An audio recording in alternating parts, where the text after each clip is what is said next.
Hello everybody. A few of you had asked how I did this tip-in here.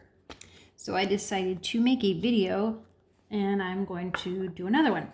Now, I've watched many videos of you guys who do some amazing things and plan with me, and they're amazing, which is what I just said twice. And I just want to let you know this will not be one of those videos, because I clearly have no idea what I'm doing. But this will be good because anyone else who feels like they don't know what they're doing, we're all in this together. So here are the items that I purchased from Josephine Bow Designs, and that is a UK Etsy shop. So just FYI, it took a full month for these to get to me. So these are the items I got. You can see here it has stars, and it's very rainbowy. This is the one I've already done. Bigger stars. And you can see that I've cut this one down already. And then I got a couple of the more, I guess, standard vellum sheets. So someone had asked how thick these are. I'm not sure I can totally explain. My vocabulary isn't that good. If you can tell by how I'm moving it. It's fairly flexible, not super thick. I would say it's on the thinner side. So this is what we're going to do. First, we're going to cut them down to fit in the Cousin A5. And then we're going to cross our fingers a little bit that I could do this again successfully. And so let's give it a go. Quick note regarding sizing. So as you can see here, or maybe not, I kind of cheated from the edge a little bit. It is not all the way to the edge of the page. It's all the way top and bottom here, but not to the edge. So I don't know if you like it all the way to all the edges. It's going to be a little more difficult, I would think.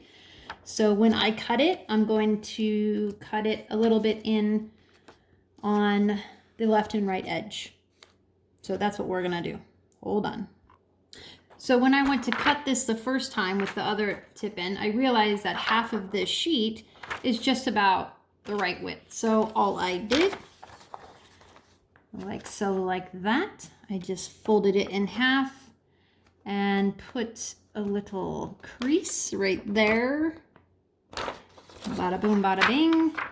And then that's how I knew where to cut it. Now, interesting little hack, or whatever you want to call it, when you go to cut something like this, because I found when you go to cut it, the little blade here just catches on the edge and doesn't want to cut. So what I did is put it in there. Actually, no, I'm going to do it this way so I can see.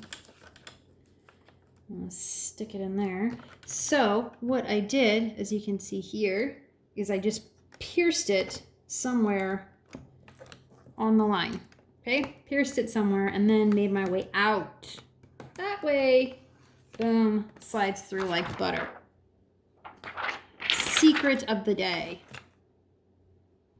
Okay, now I've got that first cut done, and as I'm looking, let's see, we're not going to do it on that page. We're not going to do it on that page. We're going to do it in March. Okie dokie. So, I've already cut it the first time. And I want to see, it's just slightly wider than this page, and that's not what we want. So we're going to eyeball it, and I'm going to cut it a bit smaller, and I'm going to do the same thing I did last time, where I'm just going to pierce it along my line and start from the middle and work my way out. And that way it's shorter than the page. And I can already tell right now that my top to bottom height is just slightly smaller, and that's perfect. So all I'm gonna have to do is make one more cut on this edge and I'm good to go. I wanted to note one more time about why I pierced it in the center. It's even more important when you are cutting just a tiny slice off. It's even going to be more of a bear to try to get in there from the edge. So it's just another good example of using this little trick. Piercing it, boop, right there. Working your way out, and I can see it kind of did something funky. It bubbled up on me. Let's see what we got. I call that good enough. We'll call that a win. All right, let's put that aside. Now, all right, so now we're gonna see, and you can kind of put, if this edge is wonky, put that in towards the binding. Who cares? No one's gonna see it, right? No one's gonna see it. Let's see, now that is actually really close to the edge, and that weirds me out a little bit, makes me a little nervous, so I'm going to make it just a little bit thinner. I'm gonna cut it one more time. And I realized when I was cutting it the second time, when it bubbled up on me the time right before this, just make sure you're holding it down really tightly and that doesn't happen. Secret of the day number 2. All right, so now I think I've cut it down. Let's see. Yeah. You know how the cover pages of the months, they have the color on the edge of the page? Well, my acetate goes right to that edge, and that works for me. If you want yours bigger, then just, you know, cut it to whatever size you want. But I'm good with that. So now comes the stressful part. We are going to attempt to tape it in, and I use just regular old Scotch tape, so I gotta grab that. Un momento, por favor. Okay, so we are going to use Scotch tape and a ruler. And this ruler isn't even as long as my page, but we're just gonna go with that. So this is sort of the tricky part. So the first thing I'm going to do is I'm gonna get a piece of tape that is the same height, basically, as my acetate, and I'm going to stick it on there. But I think it'd be easy if I showed you, so we're just gonna work through this. We're just gonna do it. We're just gonna do it. And I'm just gonna film myself doing it so you can see how ridiculously awkward this is for me also. Let's see. Clearly I have no idea what I'm doing, and that's okay. That is okie dokie. Make sure it's the color I want up. This is very scientific.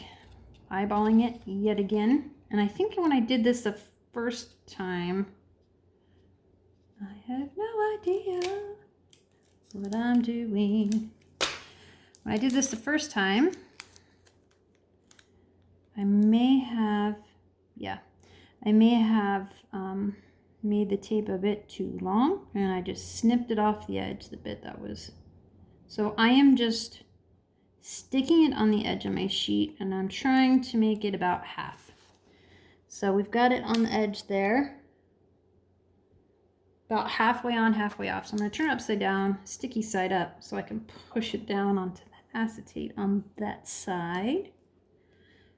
Like so, like that. And I'm realizing that this piece of tape is actually a skosh too short. And you know what? That's okay. We're going to go with it. I just wouldn't have it too long, because then you're going to have pieces hanging over the end of your Hobonichi, and you don't want that. So that's what we got, people. So now here's where the magic happens. And to be honest, I'm not exactly sure if this is how I did it the first time, but we're just going to pretend it was. So now I am going to fold this guy back. Sticky side is up, and you can hear it. It's sticking to my fingers. Okay, right. And of course, I think one of my dog's hairs is stuck on it. Also, okay, we're gonna be okay with that too. Alrighty, dighty. So I'm trying to remember how I did this. Oh my goodness gracious. Oh, no. Okay, see, this is why we're doing a video. Okay, so ruler goes on the edge here. Okay? Then we're going to fold the tape so that it's sort of tacoing the ruler. All right? It's super awkward. Trust me, I get it. Very awkward. So we're just going to keep it in there like so, like that. Bring Miss Hobonichi over here. All right, so we got it tacoed in between the acetate and the tape curled back. Sticky side is up. All right, and we're gonna use that ruler. And as I'm putting it down, make sure you can see that I am kind of lining up top and bottom. I don't have to worry about the side edges because we've already cut that to be smaller. But I wanna make sure my top and bottom are okay. And as long as the tape is pulled back like this, you can shift it around as it's laying on the page because your sticky part isn't touching anything yet. And I'm moving it closer, closer. We're getting closer to commitment. Closer to commitment. Okay. Closer, closer, closer. And I'm holding it on the back of the ruler with my fingers. I'm kind of watching it as I push it down. What I'm doing is I'm keeping the ruler and putting weight on the ruler so that it's kind of just sliding on the edge of the page closest to me, and I'm getting it closer into the center binding. And I'm just going to push that ruler into, so now I'm pushing it in there and I'm holding it in there. I'm going to keep holding it in there, and I'm going to push the tape down on the back side. It is not perfect, let me tell you that. The tape has some bumps in it. That is okay, and it's full of fuzz because I've had it on my table. Also okay. All right, it's in there. All right, so now let's take a look. Look at that. What's nice is that when you get it in there good, it sits like a page on both sides. It's not like it will only lay nicely one side. You get it in there nice and good, it'll lay nicely both ways. So hopefully that explained it. Yeah, and like I said, I don't know what I'm doing. And I think so many of you out there do, and you make amazing videos. And this was a ridiculously, horribly awkward one. But hopefully it helped you learn how to do these tip-ins. All right, guys, bye.